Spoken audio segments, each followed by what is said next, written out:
This channel does not promote any violent, harmful, or illegal activities. All content provided by this channel is meant for an educational purpose only.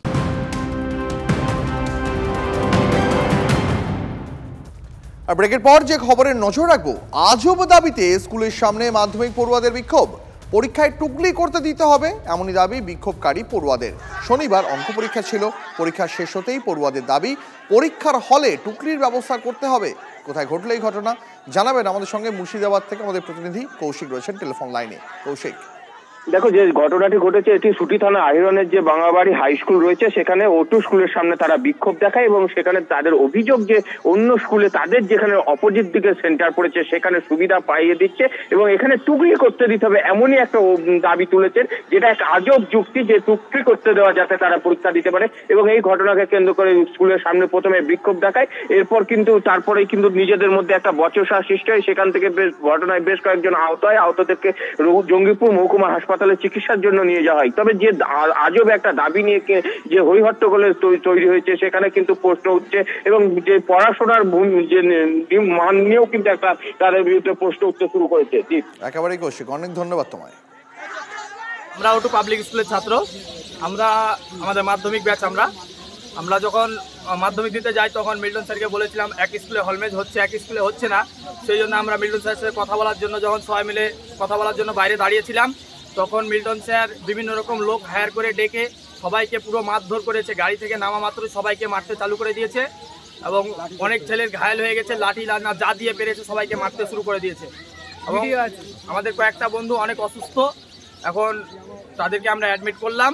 দাবিটা ছিল একই স্কুলের ছেলেরা হল manage হিসাবে পরীক্ষা দিচ্ছে। কোন স্কুলে হল ম্যানেজটা কোন স্কুলে হচ্ছে?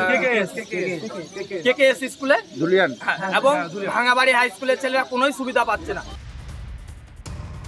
ক্যানিং থেকে এসটিএফ এর অভিযানে উদ্ধার বিপুল পরিমাণ বুলেট।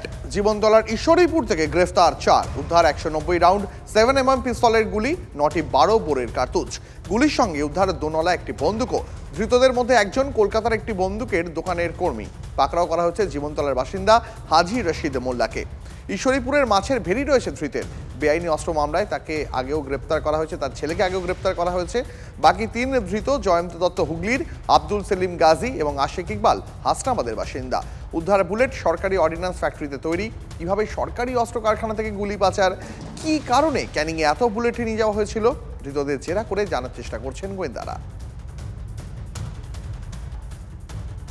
আর ক্যানিংয়ের কার্তুজ কাণ্ডে কলকাতায় বন্দুকের দোকানে তল্লাশি। বিবাদীবাগের লাইসেন্সড বন্দুকের দোকানে তল্লাশি এসটিএফ এর। কার্তুজ কাণ্ডে গ্রেপ্তার করা হয়েছে ওই দোকানেরই কর্মী জয়ন্ত দত্তকে। লাইসেন্সড অস্ত্রের জন্য বরাদ্দ গুলি থাকে টেস্টের জন্য কয়েকটি কার্তুজও। এসটিএফ এর অনুমান বরাদ্দ গুলিও চোরা পথে বিক্রি হয়েছে। দোকানে অভিযান চালিয়ে কার্তুজের স্টক মিলিয়ে দেখেন তদন্তকারীরা।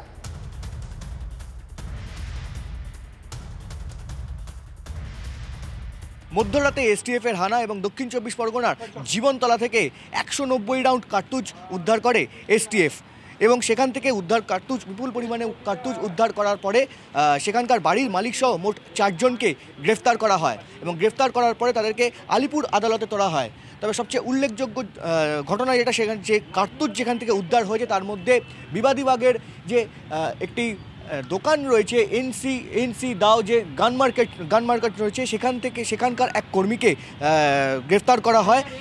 প্রশ্ন হচ্ছে যে এখানকার কর্মী যার এখান থেকে যে কার্তুজ এখান থেকে উদ্ধার হয়েছে সেখানকার কর্মী কিভাবে যুক্ত, সেখানে কোনো বেআইনি লেনদেন আছে কিনা সেই কার্তুজের সঙ্গে, তা কিন্তু খতিয়ে দেখতেই এই এসটিএফ তারা অভিযানে আসে এবং তারা বিবাদীবাগে ঠিক বিকেলবেলা এখানে বিবাদীবাগের সেই দোকানে এসটিএফ অভিযানে আসে এবং তারপরে তারা পুরো বিষয়টা খতিয়ে দেখেন। ক্যামেরায় তুষার ঘটকের সঙ্গে কৌস্তব গঙ্গোপাধ্যায়, TV9 বাংলা, কলকাতা। কার্তুজ কাণ্ডে তুঙ্গে উঠেছে রাজনৈতিক চর্চাও। কি বলছেন বিরোধী দলের নেতা সুকান্ত মজুমদার, কি বা বলছেন শাসক দলের মুখপাত্র কুণাল ঘোষ, শোনাবো ব্যাক টু ব্যাক। প্রশ্নটা তো আপনারা ভুল জায়গায় করছেন। প্রশ্নটা তো মুখ্যমন্ত্রীর কাছে করা উচিত। এই মুখ্যমন্ত্রী বলেছিলেন যে আমি অর্ডার দিচ্ছি, নির্দেশ দিচ্ছি সব অবৈধ অস্ত্র বোমা বারুদ উদ্ধার করতে হবে। পুলিশ কেন পারেনি?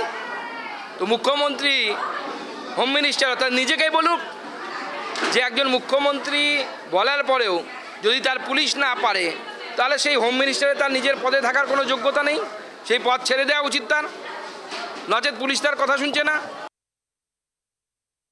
কোনো প্রশ্ন ওঠেনি আইন শৃঙ্খলা একদম ঠিকঠাক আছে। এগুলো সিপিএমের সময় ভুলে গেলেন? আরডিএক্স বোঝাই বউবাজারে রাইটার্সের পাশে লালবাজারের পাশে বাড়ি উড়ে গিয়ে 100 জন হতাহত, ভুলে গেলেন?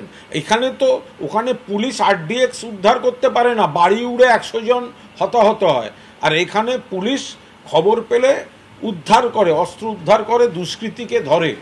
অনেক তফাৎ। কোথাও কিছু সমাজবিরোধী কার্যকলাপ হলে পুলিশ ধরছে, কার্তুজ উদ্ধার হয়েছে, এটাও তো পজিটিভ। কোনো অশুভ শক্তি সেটা ঢোকাতে চেয়েছে আর সেগুলো পুলিশ ইন্টারসেপ্ট করছে, ধরছে, ব্যবস্থা নিচ্ছে, হচ্ছে তো। এবার থেকে মিড ডে মিলের পাতে সপ্তাহে 2 দিন করে ডিম। 85,93,783 জন পড়ুয়ার জন্য এই ব্যবস্থা। আগে সপ্তাহে 1টি করে ডিম দেওয়া হতো। এছাড়াও পুষ্টিকর ফল দেওয়ার নির্দেশ রাজ্যের। পড়ুয়া পিছু 8 টাকা করে খরচ করবে রাজ্য। মিড ডে মিলে বাড়তি পুষ্টি সংযোজনের সময়সীমা 5 সপ্তাহ হিসাবে নির্ধারণ করা হয়েছে। মিড ডে মিল ফান্ডের টাকা বেঁচে যাওয়ায় এই সিদ্ধান্ত। মিড ডে মিলে একের পর এক অভিযোগের মধ্যেই নয়া সিদ্ধান্ত রাজ্য সরকারের। নজর ঘোরানোর চেষ্টা বলে কটাক্ষ করেছে বিরোধীরা। এবার থেকে মিড ডে মিলের পাতে সপ্তাহে 2 দিন করে ডিম পাবে রাজ্যের পড়ুয়ারা। 85,93,783 জন পড়ুয়া এর ফলে উপকৃত হবে। আগে সপ্তাহে 1 দিন 1টি করে ডিম দেওয়া হতো। এছাড়াও পুষ্টিকর ফল দেওয়ারও নির্দেশ রাজ্যের। পড়ুয়া পিছু 8 টাকা করে এখন থেকে খরচ করবে রাজ্য।